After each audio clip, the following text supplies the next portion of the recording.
নমস্কার সুপ্রিয় দর্শক শ্রোতা সকলকেই স্বাগত হিন্দু লাইফস ম্যাটার ইউটিউব চ্যানেলে। দর্শক, সাবেক মুখ্যমন্ত্রী কলতলার ঝগড়াটে মহিলা তিনি কি পাগল হয়ে গেছেন নাকি? আপনারা দেখেছেন নির্বাচনের 20 দিন পর তিনি হঠাৎ করে সোশ্যাল মিডিয়াতে উদয় হয়ে কিছু উদ্ভট বক্তব্য রেখেছেন। অনেক কথাই তিনি বলেছেন, তাকে জোর করে আনানো হয়েছে। নির্বাচন নিরপেক্ষ হলে তারা 220 থেকে 300 আসন পেতেন, যদিও আসন 294টা না সংখ্যা। তো অনেক কথাবার্তা তিনি বলেছেন যে তিনি ক্ষমতায় থাকাকালে রবীন্দ্রসঙ্গীত বেজেছে, কাউকে এখন কোনো সভা করতে গেলে পুলিশের পারমিশন লাগে, অনেক কথাবার্তা বলেছে। কিন্তু আমরা দেখেছি যে ভারতবর্ষ, শুধু পশ্চিমবঙ্গ না, সমগ্র ভারতবর্ষের ইতিহাসে এইবারের মতো স্বতঃস্ফূর্ত নির্বাচন কোথাও ঘটে নাই। 92-3% মানুষ নির্বিঘ্নে ভোট দিতে গেছে, কোথাও কোনো হাঙ্গামাঙ্গা নাই, কোনো খুন খারাপের কোনো আক্রমণের ঘটনা ছিল না। অথচ আমরা দেখেছি বেসিক্যালি মমতার পুরা 15 বছরেই তো কোনো নির্বাচন হয় নাই পশ্চিমবঙ্গে, টোটালি কোনো নির্বাচন হয় নাই।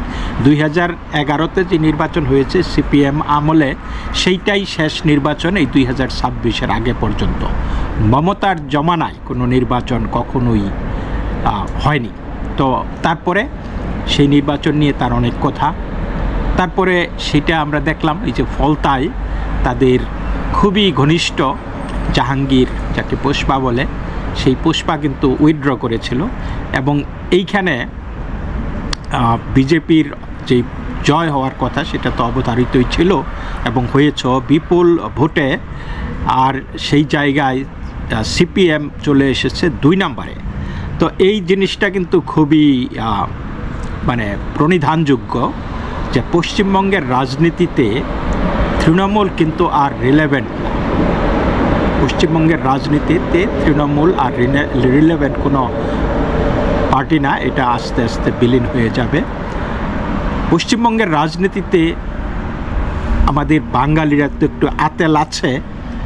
সারা ভারতবর্ষ থেকে কমিউনিস্টরা বিলীন হয়ে গেল, পশ্চিমবঙ্গে তারা কিন্তু এখনও রিলেভেন্ট। আর এই কারণেই পশ্চিমবঙ্গে তারা 2 নম্বরে এসেছে এবং সাথে আছে কংগ্রেস ভারতবর্ষের মোটামুটি রিলেভেন্সি থাকলেও পশ্চিমবঙ্গে হয়তো তারা দাঁড়াতে পারবে না। কিন্তু পরের রাজনীতিগুলি হবে বিজেপি এবং বামপন্থাদের সাথে। তো এইখানে মমতা ব্যানার্জি চেষ্টা করতেছে, এখন বলতেছে আর কি, যে বিরোধী দলকে চাঙ্গা করবে। তার মানে এখন নিজের বৈতরণী পার হতে, নিজের অস্তিত্ব টিকিয়ে রাখতে এখন অলিভ ব্রাঞ্চ ওদেরকে দিচ্ছে আর কি। কংগ্রেস, সিপিএম, তারপরে আইএসএফ, তাদেরকে নিয়ে একটা জোট গড়ে তোলার একটা মহাগঠবন্ধন আর কি তৈরি করার একটা তোড়জোড় তার প্রচেষ্টা আছে। কিন্তু যারাই মমতার এই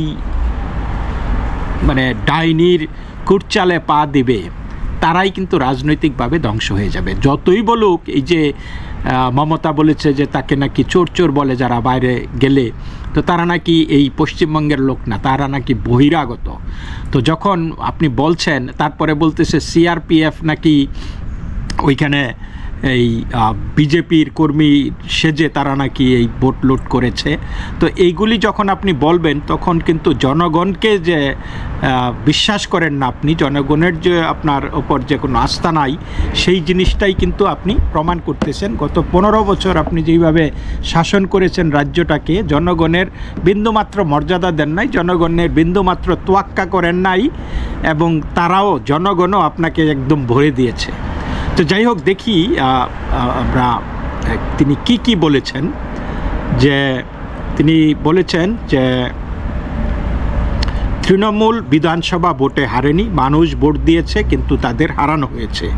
বিজেপিকে সাহায্য করেছে নির্বাচন কমিশন, এমনকি ভবানীপুরেও তাকে জোর করে হারানো হয়েছে।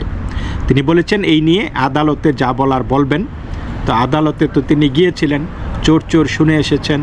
তারপরে আদালত থেকে এখন প্রশ্ন উঠেছে তার লাইসেন্স ঠিক আছে কিনা। আর তিনি কত বড় উকিল তিনিই জানেন। তো সেইখানে 2021 সালে একটা সিট গঠন করা হয়েছিল, যে 300 লোকের মতো খুন হয়েছিল, প্রায় 20,000-এর মানুষ রাজ্য ছাড়া হয়েছিল। সেই বিচার কিন্তু এখনও চলমান আছে। তৃণমূল যতই বংচং করুক যে এই নির্বাচন পরবর্তী সহিংসতা হচ্ছে, সেটা কিন্তু ধোপে টিপে না, টিকবে না, কারণ রেকর্ড ইজ দেয়ার। এবং পশ্চিমবঙ্গের যে হাইকোর্ট আছে কলকাতায়, তারা কিন্তু সেটা মেনে নিয়েছে, মান্যতা দিয়েছে যে বাংলার রাজনৈতিক ইতিহাসে সন্ত্রাসের ইতিহাস আছে, আমরা জানি। সো এইবারে তারা এটা যাচাই বাছাই করে দেখবে যে ঘটনাগুলি আগে তো কোন জায়গায় কি ঘটনা ঘটেছে সেইগুলি নিয়ে আসুন, তারপরে আদালতে কথা বলুন। কিন্তু এখনও কিন্তু তারা সেই সঠিকভাবে যে কারা ক্ষতিগ্রস্ত হয়েছে, কি কারণে ক্ষতিগ্রস্ত হয়েছে, সেই জিনিসগুলি কিন্তু তিনি আনছেন না। তো তিনি বলেছেন যে ভবানীপুরে এই শুভেন্দু কিভাবে জিতেছে সেটা আমি আদালতে বলবো। আপনার যদি সাহস থাকে তো ফরেনসিক রিপোর্ট করান, ইভিএমের রিপোর্ট চাই আমাদের। তো এখন এই যে তার তো এই নির্বাচন নিয়ে কথা বলার কোনো যোগ্যতাই নাই। আমরা দেখেছি যে এই ফলতার নির্বাচনেই 1.5 লাখ ভোটে পিছিয়ে এখন তৃণমূল, অথচ এই ফলতা থেকেই 1,68,000 ভোটে ছিল, বা আরও বেশি তার ভাইপো ওই ডায়মন্ড হারবার মডেলের নির্বাচন করিয়া। তো সেই ভোটগুলি গেল কোথায়? মানে কেউ তো এখন পর্যন্ত বলেনি যে ফলতার নির্বাচনে কারচুপি হয়েছে। তার মানে কি, এই সুইংটা হলো কি করে? যখন জনগণ স্বাধীন নিরপেক্ষভাবে ভোট দিতে পেরেছে, তখন জনগণ দেখিয়ে দিয়েছে যে what is their true colour. তাদের কালারটা কিন্তু তাকে দেখিয়ে দিয়েছে, অর্থাৎ তৃণমূলকে, মমতাকে, মমতার ভাইপো অভিষেককে তারা পিঠ দেখিয়ে দিয়েছে। তো তৃণমূলের এই সুপ্রিমোর অভিযোগ হলো ক্ষমতা বলে তৃণমূলের নেতাকর্মীদের উপর সন্ত্রাস চালাচ্ছে বিজেপি। তারপরে তৃণমূলের নেতা কর্মীদের, কাউন্সিলরদের গ্রেপ্তার করতেছে। তারপরে লুট হয়েছে তৃণমূলের প্রায় 2,000 কার্যালয়। তিনি বলেন যদি চেয়ার বলে আমি 2,500 লোককে জেলে পুরব। তৃণমূল কংগ্রেস কর্মীদের জন্য আলাদা জেল তৈরি হয়েছে। আমি তো মনে করি তার আগে জেলে যাওয়া উচিত। সারদা থেকে নারদা কোথায় নেই তিনি? আজ যারা অর্ডার দিচ্ছেন তারাই তো আউট অফ অর্ডার। কিন্তু এই জিনিসগুলি আমরা তো এখনও মমতার ভাইপোর দুর্নীতির ফিরিস্তি এখনও আসে নাই। পুরা রাজ্যটাকেই তো তারা খেয়ে দিয়েছে। পুরা রাজ্যটা আজকে এই মাত্র এই সরকার এসেছে 20 দিন হয়েছে, এবং এই 20 দিনে সরকারের যেই তৎপরতা, সরকারের যেই কার্যক্রম আমরা দেখছি, ইভেন এই বীরভূমে ওই যে বালির একটা জায়গায়, সেইখানে নাকি প্রতিদিন 30 লাখ টাকা এই হইতো, রাজ্যের কোষাগার যেত। এখন এই বিজেপি ক্ষমতায় আসার পরে প্রতিদিন 2.5 কোটি টাকা যাচ্ছে। তার মানে এই 2 কোটি টাকা তো আগেই খেয়ে ফেলাইতো। তো এইটাই তো একটা পরিবর্তন। তো ওইখানে শুভেন্দু অধিকারী বলেছেন যে সেইখান থেকে দৈনিক 5 কোটি টাকা রাজ্য কোষাগারের সম্ভাবনা আছে। অর্থাৎ এই জায়গাটা থেকে এই যে তারা এই খেয়ে যা থাকতো উচ্ছিষ্টটা রাজ্যের কোষাগারে জমা হতো। তারপরে তিনি বলেছেন যে আমি এই 20 দিন মুখ বুজে সহ্য করেছি। শুধু আমি নয়, বাংলার মানুষ, তৃণমূলের কর্মীরা সহ্য করেছেন। অনেকে রাষ্ট্রীয় সন্ত্রাসের বলি হয়েছেন। 12 জন মানুষ মারা গিয়েছে। মারা যাওয়া খুবই দুঃখজনক। কী কারণে মারা গেছে আমরা এখনও জানি না, এই 12 জনকে কারা মেরেছে। কিন্তু সেই 2021 সালের ক্ষত আমরা কিন্তু জানি, 300-রও বেশি মানুষ মারা গিয়েছে, এবং সেই মানুষগুলি মানে সেগুলি কিন্তু রেকর্ডেড। আরও যে কত নতুন নতুন মামলা হচ্ছে, এবং আমরা দেখব যে সেই জিনিসগুলি যখন কম্পেয়ার করবেন আপনি বিজেপির এই 26 নির্বাচন পরবর্তী সন্ত্রাস এবং 21 পরবর্তী নির্বাচনের সন্ত্রাস, আপনি তখন বুঝবেন যে পার্থক্যটা রাত এবং দিন। তো তিনি বলেছেন যে অনেকেই আত্মহত্যা করতে বাধ্য হচ্ছেন, সকলকে জোর করে পদত্যাগপত্র লিখিয়ে নেওয়া হচ্ছে, ইলেক্টেড বডিগুলোকে কাজ করতে দেওয়া হচ্ছে না। কলকাতা কর্পোরেশনের মতো বড় কর্পোরেশনের জল, রাস্তা সহ বিভিন্ন উন্নয়নের কাজে বাধা আসছে। কিন্তু এইগুলি তো নর্মাল, এগুলি তো তৃণমূলের কাছে মামুলি বিষয় ছিল। আপনারা এই বিজেপির নেতাকর্মীদেরকে ভাগিয়ে নেননি। অনেক পঞ্চায়েতে তো আপনারা প্রার্থী দাঁড়াতে দেন নাই। পঞ্চায়েত 2018 পঞ্চায়েত নির্বাচনে এই লোকাল ইলেকশনে কিভাবে শত শত মানুষ খুন হয়, এবং এই পঞ্চায়েতে অন্য দলগুলি পঞ্চায়েতের কোনো সিটও পায় নাই। ওয়াই, কিভাবে হয় এটা? কিন্তু আজকে তো দেখিয়ে দিল যে পশ্চিমবঙ্গের মানুষ তারা এগুলি মনে রেখেছে, তারা ভুলে যায়নি, এবং জবাব যখন তারা পেরেছে তারা সেই জবাবটা দিয়ে দিয়েছে। তো মুখ্যমন্ত্রী শুভেন্দুর সমালোচনা করে মমতা বলেন যে আমিও প্রশাসন চালিয়ে এসেছি, আমরা উর্দিদারিদের কখনো বলিনি এইসব কাজ করতে। আমরা 2011 সালে ক্ষমতায় এসে মোড়ে মোড়ে রবীন্দ্রসঙ্গীত বাজিয়েছিলাম। আজ একটা মিটিং করতে গেলে অনুমতি দেওয়া হচ্ছে না, প্রতিদিন আমাদের নির্বাচিত কাউন্সিলরদের গ্রেপ্তার করা হচ্ছে। তো এইবারও তো ডিজে বাজানোর কথা ছিল, তাই না? আপনারা যে কী ধরনের ডিজে বাজান সেটা তো প্রমাণিত, এবং সেই ডিজে বাজানোর কথা বললেই তো আপনার ভাইপো এখন কেস খাইয়া হাইকোর্টে গেছে, ধর্ণা দিছে যে তাকে রক্ষা কবচ দেওয়া হোক।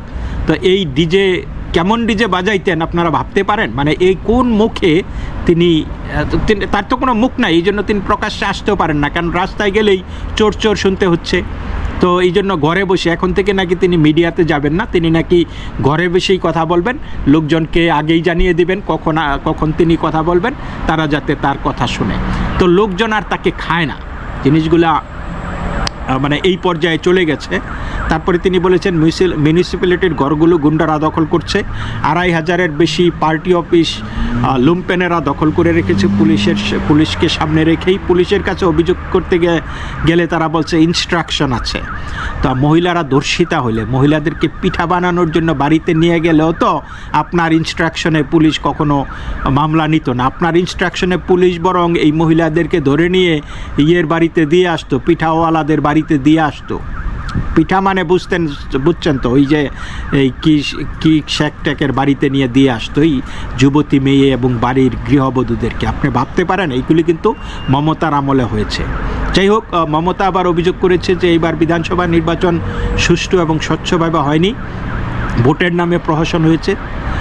প্রথম কথা, কোনো রাজ্যে লজিক্যাল ডিসক্রিপেন্সি হয়নি, শুধু ওই রাজ্যেই হয়েছে। কোনো রাজ্যে তো এইভাবে ইনফিলট্রেটররা যায় নাই, বর্ডার ক্রস করে এই মানে লাখে লাখে জিহাদিরা ঢুকে নাই, এই রাজ্যেই তো ঢুকেছে, এবং আপনি সেটার সুযোগ দিয়েছেন।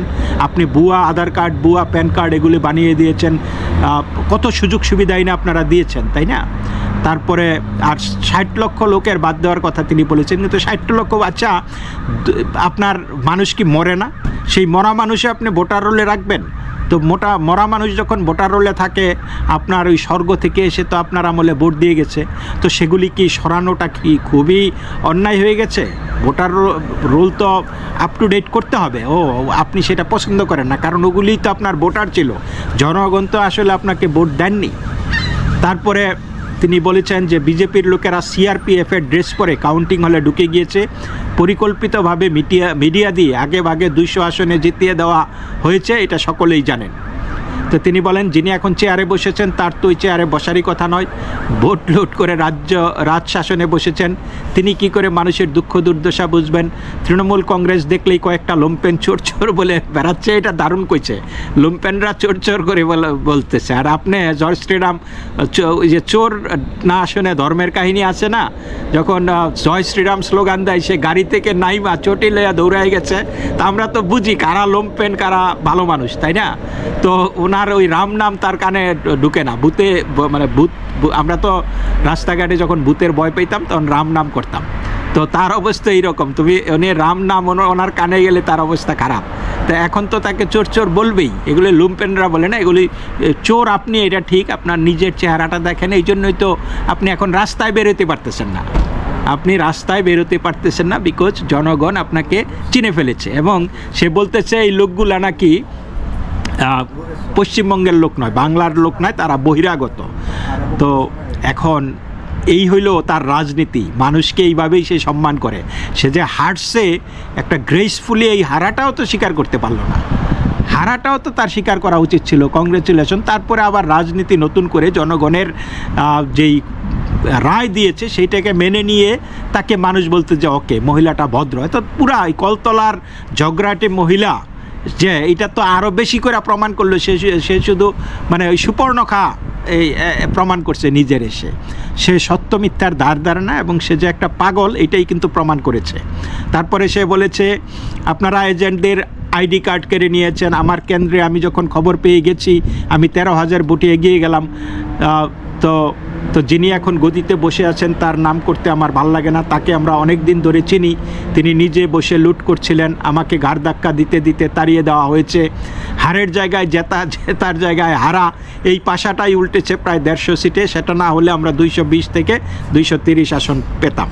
তো এখন কথা হইল যে আপনার যেই ইগুলো আছে, কেন্দ্রগুলো আছে, কিছু কিছু কেন্দ্রে, এবং মুখ্যমন্ত্রী শুভেন্দু অধিকারী কিন্তু নির্বাচনের আগেই বলেছে এই কেন্দ্রে এই রাউন্ডে প্রথমে আমি জিততে থাকবো, তারপরে 7-8 রাউন্ড পর্যন্ত আমি হারবো, তারপরে আমি আবার জিততে থাকবো, কারণ এই ভোটগুলি এই এলাকার, এবং ভোটগুলি ঠিক সেইভাবেই হয়েছে। সুতরাং আপনি কি করে বলেন একবার হারতে থাকলে আবার যে উপরে উঠতে থাকলে আপনি কি নিচে নামতে পারেন না? মোদ্দা কথা হলো তিনি দীর্ঘদিন ক্ষমতায় থেকে একটা স্বৈরাচারী সরকার পরিচালনা করে তিনি ক্ষমতার মাদকতায় মত্ত হয়ে গেছেন। তাই ক্ষমতা হারিয়ে তিনি আজকে দিকভ্রান্তের মতো কথা বলছেন। তার মতিভ্রম হয়েছে কিনা আমি জানি না, তবে তিনি দিকভ্রান্ত, তিনি আবল তাবল বকতেছেন। তো এই বয়সে 71-এই মতিভ্রম, 71-এই দিকভ্রান্ত, আরও তো দিন বাকি আছে। কথায় আছে না, সুখের লাগি এ ঘর বাঁধিনো অনলে পুড়িয়ে গেল।